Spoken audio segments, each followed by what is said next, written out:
नमस्कार शेतकरी बंधूंनो, मी मारुती जाधव आणि आपण पाहत आहात शास्त्रबद्ध शेती हा यूट्यूब चॅनल।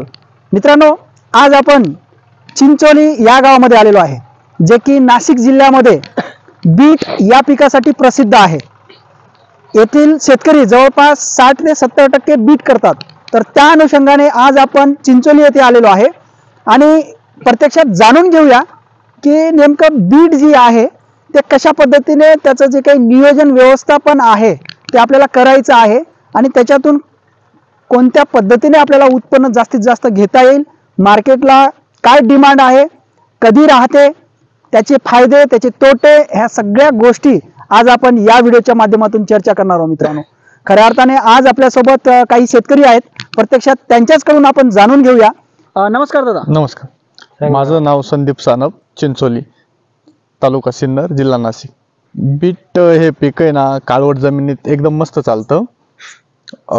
जास्त मशागत करायची काही गरज नाही त्याला, जास्त रोटर मारायचं एक पाळी आणि वाफे पाडायचे, एकदम सोपं, सर्वात सोपं पीक आहे बीट।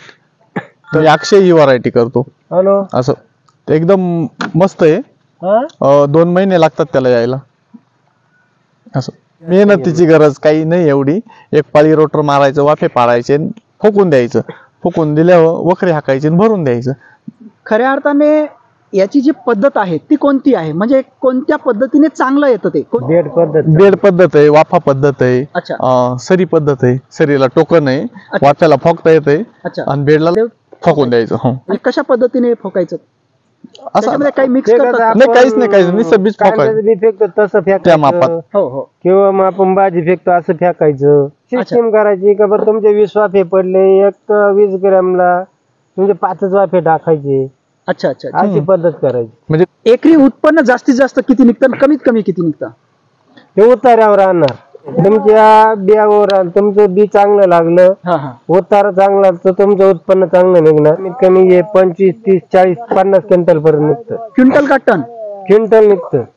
क्विंटल टन नाही, क्विंटल। क्विंटल म्हणजे प्रति एकर 40 ते 50 क्विंटलापर्यंत याचं उत्पन्न निघतं। अच्छा, दुसरी गोष्ट म्हणजे याला डिमांड कधी जास्त असते? डिमांड हिवाळ्यात, थंडी पडल्यावर। बरं, का हिवाळ्यातच का डिमांड असते? ते उष्ण राहत, उष्ण तर राहतं, ते गरमाई राहतं जास्त, हिवाळ्यात ते जास्त चालतं। अच्छा, आणि लोक खाण्याला प्राधान्य हिवाळ्यामध्ये जास्त देतात, उन्हाळ्यात देत नाही, म्हणून हिवाळ्यात डिमांड आहे। मग 12 महिन्याचं हे पीक नाही आहे का? हो, 12 महिने चालतं, पण उन्हाळ्यात कमी, उन्हाळ्यामध्ये 12 महिने चालतं, पण हिवाळ्यात त्याला जास्त डिमांड असतं आणि शेतकऱ्याला पण भाव भेटतो हिवाळ्यात असं। उन्हाळ्यात कमी प्रमाणात चालतं, हिवाळ्यात जास्त प्रमाणात चालतं। आणि सध्या आज रोजी रेट काय चालू आहे एक सरासरी? आज रेट 200 ते 250 रुपये रेट चालू आहे आता सध्या। 200 ते 250 रुपये रेट चालू आहे एक एक कॅरेट। तर ही कॅरेट किती किलोची असते? कॅरेट मध्ये आम्ही नगावून येतो, 35 ते 40 नग असतात। एक जाळी म्हणजे तिचे 6 किलो बरोबर, 6 किलो 200-250 रुपयाला जातं। अच्छा, 40 नग? 40 नग 250। अच्छा, 40 नग 200 ते 250 रुपये, 40 नग जातं बुवा असं। अच्छा, त्याला जाळी म्हणायचं। जाळी 6 ते 7 किलो ते भरतं असं।